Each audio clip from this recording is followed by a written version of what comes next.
Our project today is installing twin charge pipes on an F82 M4. What a fantastic car. We're going to be installing the product from Injen in cooperation with Mike of Extreme Powerhouse.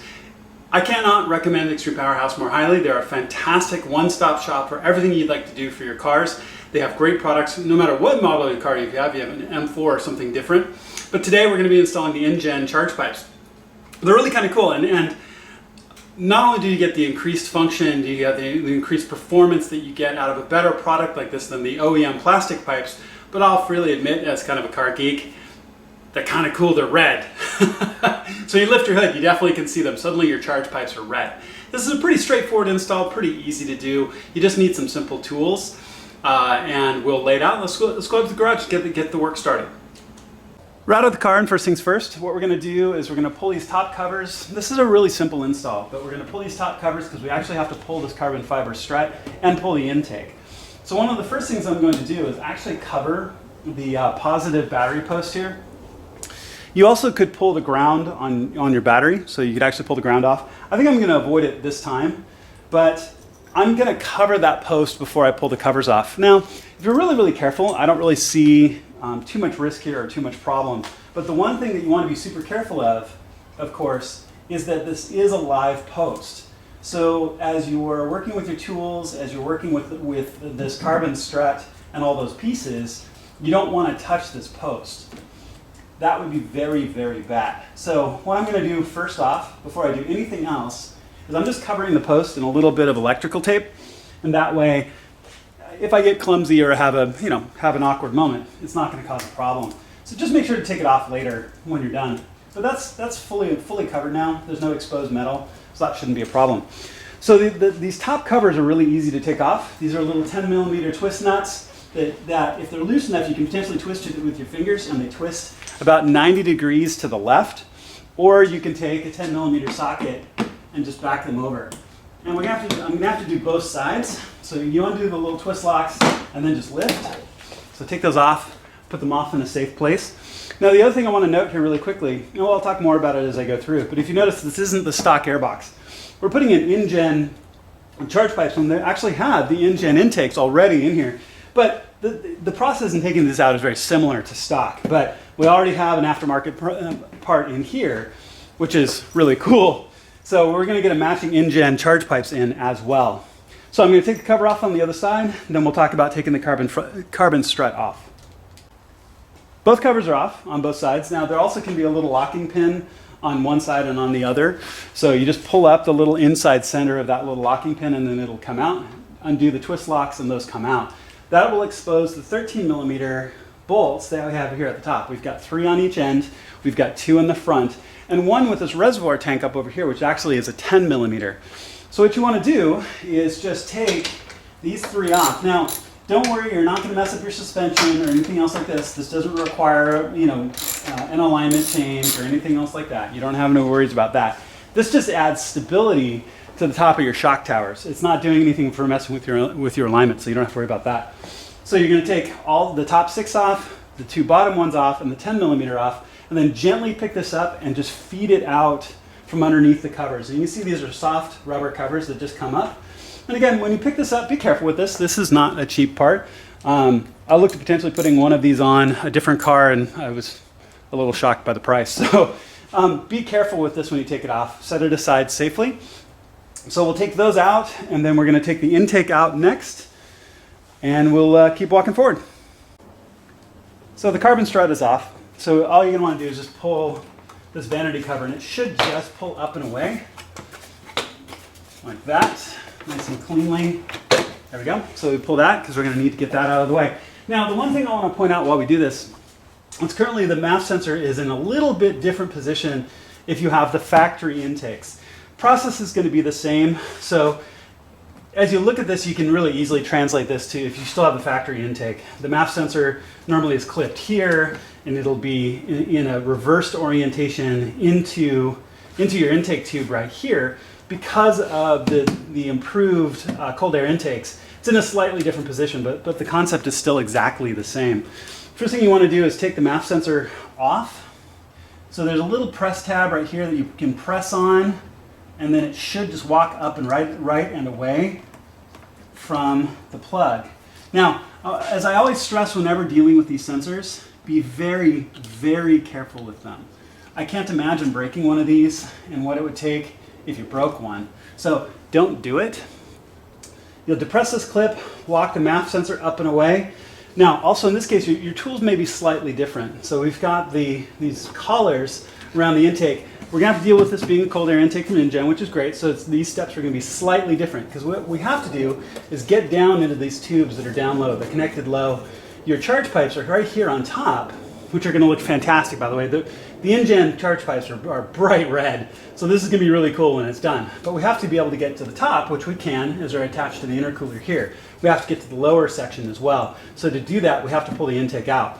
So you'll loosen these collars, you'll take your MAF sensor off, loosen these collars, work the intake box up and free, and it'll come free, and then you'll take the intake tube off itself, which is down low, also with one of these ratcheting collars. The process is exactly the same. Your tools will be slightly different. In this case, I'm looking at an 8mm driver. You can also use a flat-bladed screwdriver, because these collars have a flat-bladed screwdriver slot in it, and you just loosen them up, and then it'll come out. So the process is exactly the same, even if the parts are slightly different. So that really shouldn't be that much of a challenge. Okay, so I'm going to take the MAF sensor out, I'm going to take the intake box out, intake tube out, and we'll get a good close look at what all of this looks like once these parts are out. All right, so the intake is out, this mid pipe is out, my MAF sensor's off with the cable off to one side, or well, not the MAF sensor, but the cable's off the MAF sensor so it can be out of the way. Again, the top of this tube looks a little bit different because, again, we're dealing with not factory, but this tube itself is the same factory OEM tube. You've got a 10mm bolt right here at the top, which we're going to back out, because what we have to do is we have to be able to get to the bottom of this charge pipe right here. So, wow, that was spectacularly loose. So I'm going to back this out. And I zoomed in a little bit just so you can see where we are here on the motor. It's pretty straightforward, but it's really good to be able to see exactly what we're doing. So let me back this out.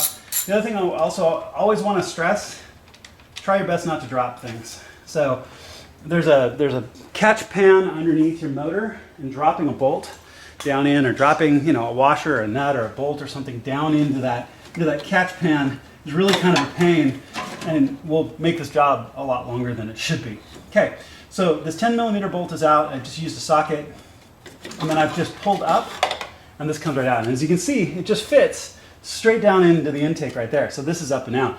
The top of yours will look a little bit different. This is because of the Injen cold air intake right here on top. But that's up and out. So now with that out, we can see really clearly, we can see the tops of both of the charge pipes here, or excuse me, the bottoms of both charge pipes. Now these are some really interesting looking 8mm nuts right here, or excuse me, 8mm bolts, but they are 8mm.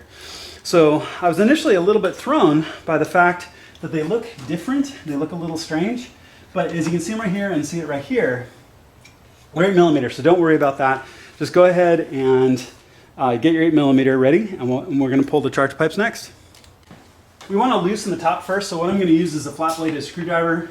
There's two of these ratcheting collars right here at top, so I'm going to loosen the first one and then the second one to get these set and ready to go, so these can just be wiggled out here in a second. Don't back these collars out so far that they come apart. That you can put them back together, but when you back them out, you'll see the little metal tab or tongue starting to roll backwards. Don't go so far that it comes out. It's fixable, it's just kind of a pain, so don't do it. All right, so I've got an 8mm socket here. Down here are these 8mm bolts I was telling you about that are in place that we need to just get on, and we'll back out. And we'll back these out, securing both of these charge pipes here at the bottom. And I expect these to be a little snug. They should be, and they are. So we'll back these out. There's also these metal grommets that help hold this in place. So make sure to not lose those as you take these off. There's these metal grommets where the charge pipes are sitting here attached. So the tops are going to be loose. I'm going to pull out both of the 8mm bolts at the bottom and then gently walk both of the charge pipes off. Now there's also, this is secured here to the side of the charge pipe with a little clip. So I'll show you how to take that clip off here in just a second, but we'll get the charge pipes out. I've pulled both bolts in the bottom.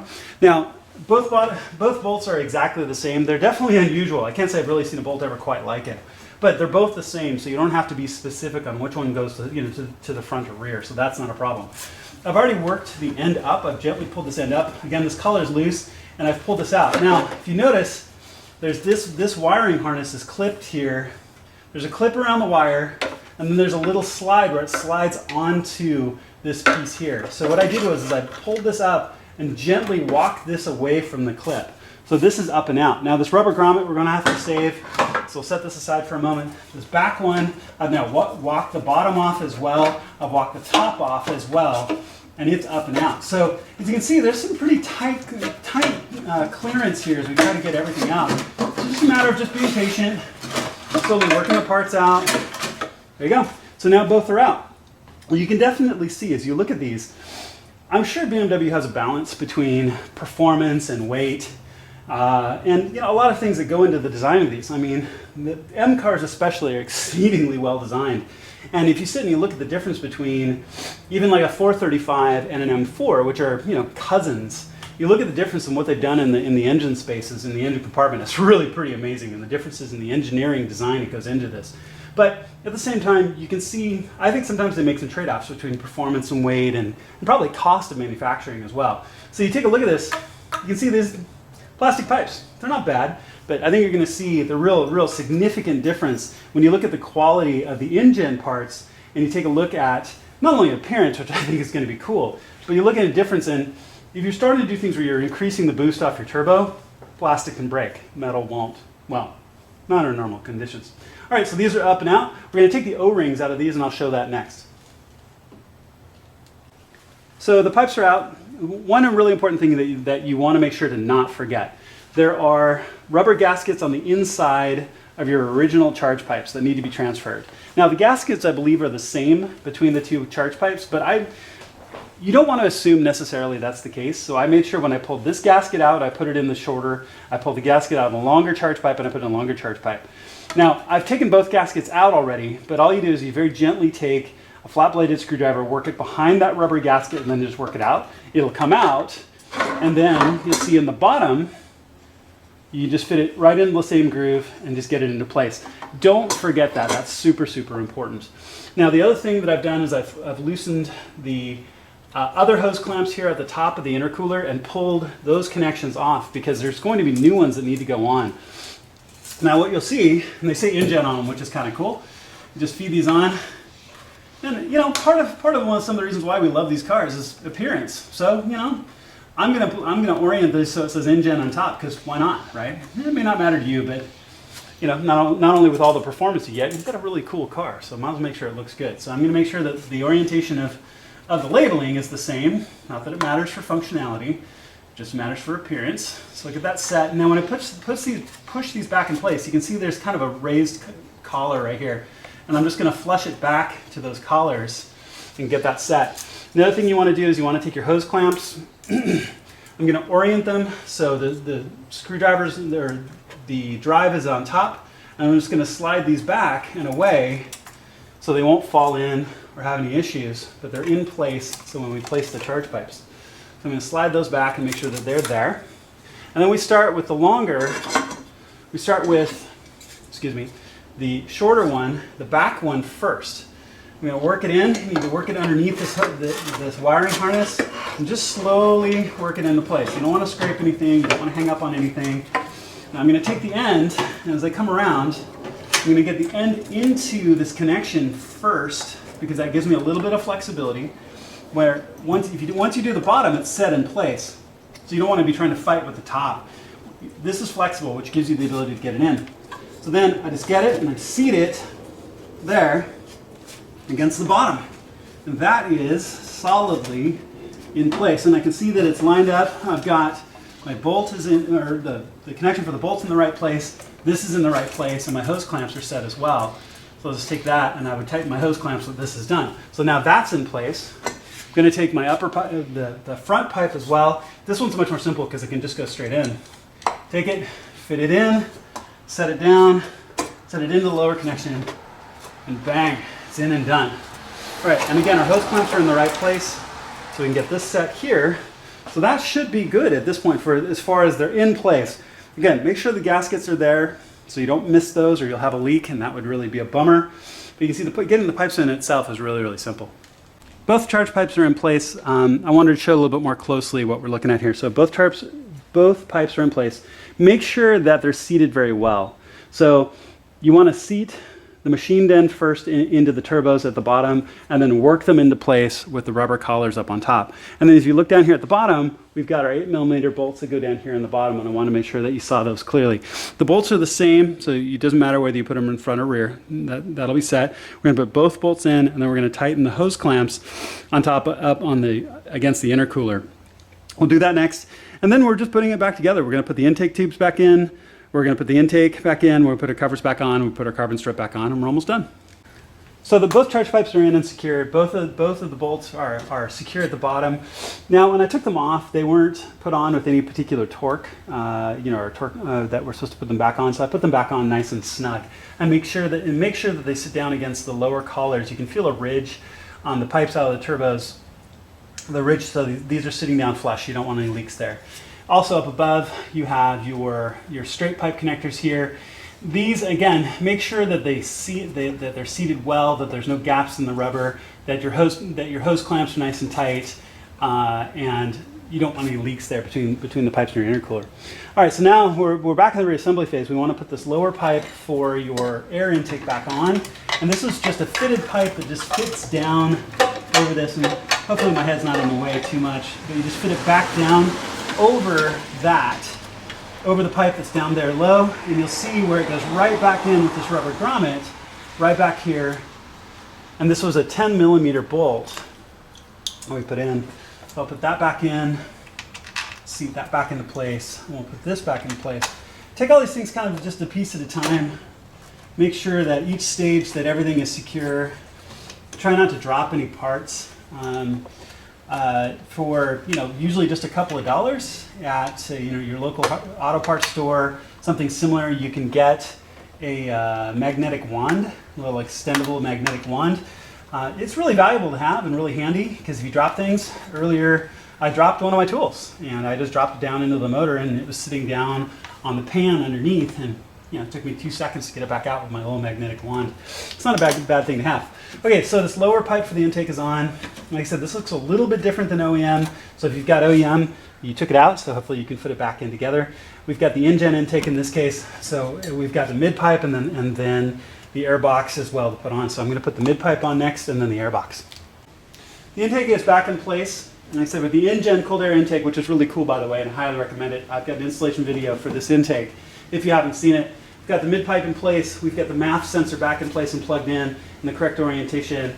We've got the air box set, and all of the connections are all intact. I double checked everything before I buttoned this up. My lower bolts are good. All my connections up here, my pipe clamps are tight up here. My pipe clamps up through here are all correct. So again, just make sure they're right. If you've got the OEM, it'll be a little bit different, but very, very similar, and you can see how it works. So really all that we have left now is the carbon strut and the 2 top covers. So when you put the carbon strut back on, again, be careful with this. Usually what I'll do is I'll fit it partially on the right side and then just lay it down on the left. As you can see, it just lays back down into place, and it lines back up really, really easily. So you've got the 3 longer bolts on each side, so you've got 6 longer total. Remember that the 2 in front are smaller. These are 13mm, and you've got your 10mm here on the reservoir to get this in place. And again, there's no torque setting for these bolts that I'm aware of. You just put them back on carefully and just put them on snug. So just take your socket, get ready to go, get all that in, and I'll do the top covers, and then we'll do a last walkthrough, and we're done. We're pretty much done. Carbon strut's in, all of our bolts are in, our top covers are in. Those are that 10mm plastic nut again, which is about a 45-degree turn to the right to lock them down.